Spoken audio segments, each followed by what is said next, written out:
Elliotte Friedman, our friend, is back with us here on NHL Tonight. Elliotte, let me see your face. Yeah. Oh, no. I want the scruff back, and I want it back yesterday. Yeah, I do too, but I also want to stay married, and the boss isn't so crazy about that. I can tell you this. Wait a second. Did I offend Bruce? Like, did he just storm off on the segment before I came on? I got to tell you, Elliotte, he never liked you. I mean, I don't know. I kind of knew that. Sorry. It was the Patrick Kane montage that much we know.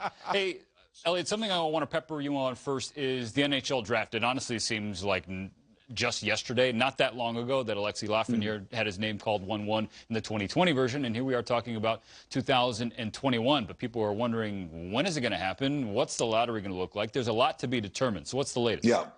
Well, basically what I can tell you is the announcement is not official yet, but we're expecting it that the NHL Draft will not be moved from its original date on July 23rd and 24th. There were a number of teams, players, agents, general managers who wanted to move it.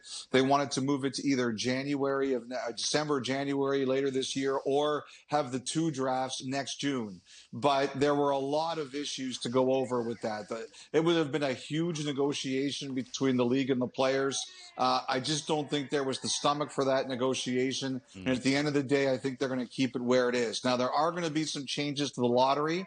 Starting this year, there's only going to be a lottery for 2 spots, not 3. And starting next year, you're only going to be able to move up a maximum of 10 spots. And also, you can only advance to the first or second position twice every 5 years. So, and what's happened already doesn't count. So, for example, New Jersey's wins or Edmonton's previous wins, they won't count against it this time. Interesting. All right, that is fascinating and layered discussion for the NHL Draft. So are discussions between the front offices around the league with regards to their coaching decisions. So 2021, it seems to be the year of coaches getting votes of confidence, and we've seen that most recently as Bob Murray is backing Dallas Eakins. So what are your thoughts on the future of both Eakins in Anaheim and, Bob Boughner as well in San Jose?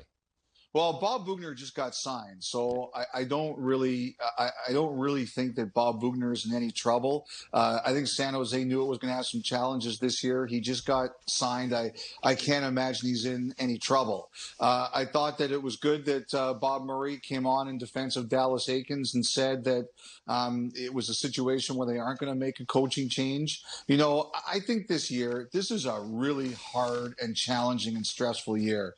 I think that, in a lot of ways, I think it's even more challenging than the bubble.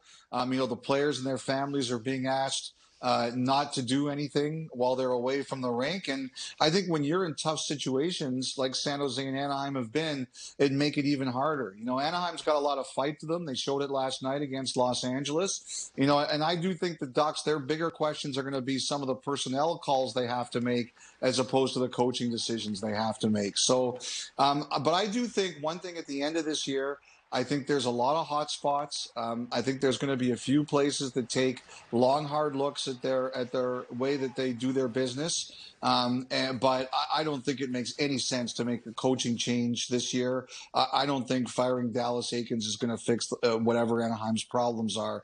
I think he's a perfectly good coach and he can figure it out. I'm with you, Elliotte. Okay, so Jack Eichel now in Buffalo, speaking of teams riding the struggle bus. So he's out with an upper body injury. What are you hearing about his status? And also, I know you've been monitoring the Bird app. There's one floating around there, rumor that is, about him potentially moving to a different New York team, that being the Rangers. How much weight does that hold in your estimation? Well, I don't think he's going anywhere right now. By the way, I love the cane, the number 1 cane you've got right in front of you there. I think that's fantastic. I don't think he's going anywhere right now. Here's what I can tell you about Eichel. I got a text yesterday saying that there was real concern about the aftermath of this play with Casey Cizikas and how long he could be out. The Sabres didn't say anything until this morning. They announced that, he won't play tonight's game. There was some concern that he was going to miss some time, but I think the best way to describe it right now is they just don't know. They go home after this game tonight. I think he'll be checked out locally. I don't think they may know for a few days. I think they're going to look at everything they can, consider all options, and then make a decision. Number one, I hope the rumors are wrong. I hope this is a short-term thing and that he can come back to play. But there is some concern it could be more of a longer-term thing. As for trades, the Sabres are wide open for business. They are listening on just about everything they've got. I think they're considering a with Eichel future and a non-Eichel future.